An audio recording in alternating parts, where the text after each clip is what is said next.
2016 wasn't the first time a celebrity ran and won office in the United States. So how did Donald Trump win, and how did Hillary Clinton lose? We'll take a look behind the curtain and see if we can find anything out.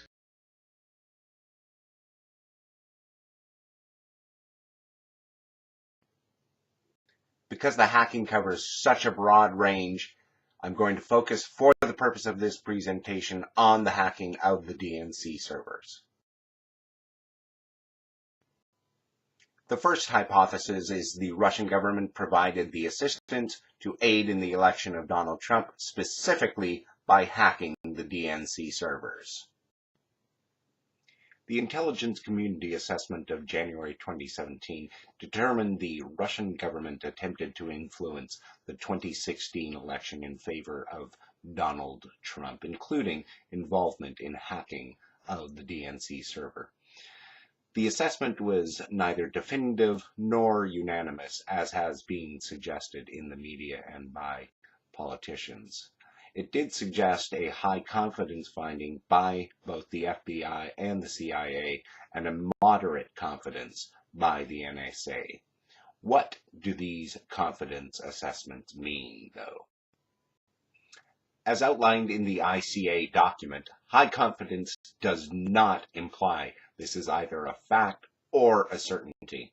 Further, the ICA did not determine the Russian involvement had any impact on the outcome of the election. The FBI analysis of the data breach on the DNC servers relied entirely on the assessment by CrowdStrike, the private firm hired by the DNC. The FBI did not have physical access to the DNC servers. So, what did CrowdStrike determine? CrowdStrike determined the attacks on the DNC server contained the signatures of exploits previously used by hacking groups Cozy Bear and Fancy Bear, which were believed to be in Russia. One problem with that assessment is that if an exploit has been used, then it is freely available to be used by others, and often is. Thus, a Fancy Bear or Cozy Bear exploit can be used by anyone. Another complication with CrowdStrike is the close association with the Clintons and other Democratic-friendly people and anti-Russian individuals. Though this criticism is ad hominem, it is a factor worth considering, especially when the FBI is using their work as part of their assessment.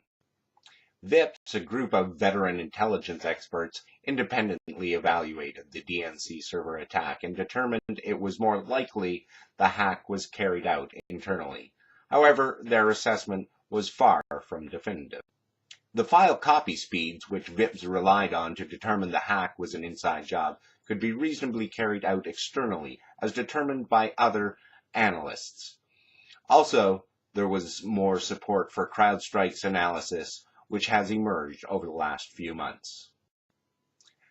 Dutch security officials, in a counterattack on the purported DNC server hackers, traced the hack as originating from a Moscow university closely connected to the Russian government. Information has been uncovered which traced the IP of the self-proclaimed DNC hacker, Guccifer, to Russian government offices. While compelling, these reports are based on information which has not been released to the public, though. In a March 2, 2018 interview with Megyn Kelly, Vladimir Putin denied government involvement in the hacking, while also providing a rationale that the government of the United States has been involved in influence campaigns against countries throughout the world, including Russia and the former USSR. In the following clip, Putin accepts the involvement of Russian nationals in the Facebook social media campaign, with the caveat that they were not working on behalf of the government. What does it have to do with us? So it wasn't the Russians. Okay, fine, Russians. But they're not government officials. So what if they're Russians? There are 146 million Russians, so what? The number of factors and cyber issues outside of the DNC hack itself are far too numerous to list, with varying degrees of involvement by external players like the Russians. Each one of these is at least as complicated to understand and attribute as the DNC hack itself. The second hypothesis, the fake news hypothesis, is that all attribution to Russian hacking and involvement is a fabrication by the Democratic Party and news media and the deep state as an excuse for why Clinton lost. The media and most so-called serious politicians dismiss the prospects of Donald Trump. One example is Maggie Haberman, who has exclusively written about the Trump White House since the election, is seen in the following clip as beyond dismissive of Trump's prospects. And we better be ready for the fact that he might be leading the Republican ticket next. I know you don't believe that, but I want to go on. Sorry to laugh. Here, the result of some of the hacking done, a strategy memo from the Clinton campaign, which reveals the efforts by the Clinton campaign to make Donald Trump the Republican nominee. It wasn't just the Clinton campaign which was dedicated to providing assistance to the candidacy of Donald Trump. Here we have the free and earned media totals as compiled after the election, which shows a strong inclination to providing coverage for Donald Trump by the media. Chuck Schumer, a member of Congress in both the House and Senate since 1981, suggesting the intelligence community, the very same community which made the assessment the Russian government was involved in aiding the Trump campaign in the 2016 election later that same month, should not be trifled with. In the following two clips, we can see the heads of U.S. intelligence agencies lying to Congress and the public. So what I wanted to see is if you could give me a yes or no answer to the question, does the NSA collect any type of data at all on millions or hundreds of millions of Americans? No, sir. It does not. Not wittingly. There are cases where they could inadvertently, perhaps, collect, but not wittingly. As Director Tenet has pointed out, Secretary Powell presented evidence last week that Baghdad has failed to disarm its weapons of mass destruction, willfully attempting to evade and deceive the international community. Our particular concern is that Saddam Hussein may supply terrorists with biological, chemical, or radiological material. The third hypothesis, the Lichtman lock, is based on the work of Allan Lichtman. Without political polling or precognition, Lichtman has successfully predicted the outcome of all of the presidential elections since 1984, except for one, the 2000 election. He predicted a Trump win based on relatively simple algorithm of 13 criteria. Even with the ambiguous third-party criteria in the 2016 elections, the algorithm favored a win for Trump. Despite the relatively strange nature of the campaign and the candidates, the algorithm held, perhaps assisted by a supplemental hypothesis. Hetherington and Wheeler's book is a study of the growing polarization in American politics over the last several decades and the effects of authoritarianism on the electorate.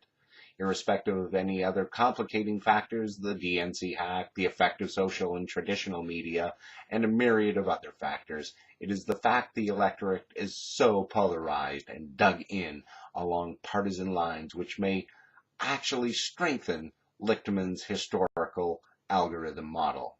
You can see in the following slide how almost a year and a half after the election, the two sides are dug into their positions. The division and rancor from the 2016 election continues to this very day, with each side digging further into their positions, in spite of what is essentially a dogmatic adherence to their own hypotheses. What is the reality? H2, fake news. It's nominally conservative. There's ample demonstration of disambiguation, selection bias, and misreporting, and other techniques which are often used towards a biased narrative. However, there is abundant evidence of state-sponsored cyber-espionage, which includes the U.S. involvement against Russian elections, and it would be surprising if the reverse were not true. H1, Russia.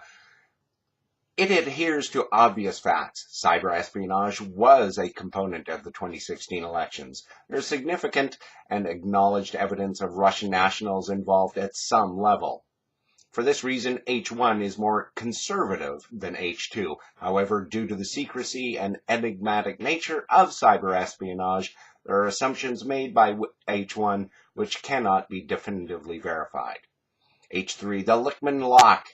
This relies entirely on relatively simple and readily identifiable criteria, with a demonstrated accuracy rate approaching 90% for the past 9 general election cycles. The model continues to adhere and accurately reflect outcomes. The accurate demonstration of this model then implies coherence with empirical evidence, and it makes it more conservative than either H1 or H2. H2. Though nominally conservative, it would require the dismissal of not only some, but all of the data and evidence, and a widespread, effective conspiracy to manufacture and misrepresent this information. H1. Just as it is more conservative than H2, H1 is simpler by requiring less assumptions. It does, however, require the ability to identify the sources of cyber-espionage, which are not as evident or as definitive as has been presented by H1. Further, even if the source was definitively identified as the Russian government, the result of these actions is far from conclusive. H3. The Lichtman model does not account at all for cyber-espionage or any other media tampering. The base assumption of H3 is that it holds accurate based on the established criteria and does not require to be altered to the peculiarities of any specific election cycle. It is demonstrated to be simpler than either H1 or H2. H1 provides insight into the ability of cyber-espionage and media campaigns to attempt to manipulate public opinion through these methods. H2, though hyperbolic, it accurately reflects techniques employed by a variety of organizations to effectively control information dissemination. Both H1 and H2 are equally, though different, in scope. The Lichtman model has been designed entirely for the general election presidential campaign. As such, it is useful only for that purpose. It is possible for this to be altered to address other public policy issues, though as it stands, this is outside of the current model. The scope of H3 is therefore not as strong as either H1 or H2. H1. Even if the Russian government successfully engaged in cyber-espionage, which definitively benefited Trump, this is postdictive rather than predictive. H2. The sweeping generalizations are similarly postdictive rather than predictive. H1 and H2 appear to be equally fruitful, but that is, not at all. H3, the Lichtman model is entirely and successfully designed and implemented as an accurate predictive model. It is demonstrated as more fruitful than either H1 or H2. There is no doubt in my mind that cyber-espionage, including Russian government involvement, played a role in the 2016 election. Equally, there is no doubt that so-called fake news played a role. Common sense and conventional wisdom all lean towards a Clinton win, yet the Lichtman model held and Trump won. I believe the Lichtman model held in spite of ancillary effects of hacking and bias, because it was sustained by the growing polarization as described by Hetherington and Wheeler. Lichtman's model requires a stable and predictable electorate, and a strongly polarized electorate appears to have provided just that.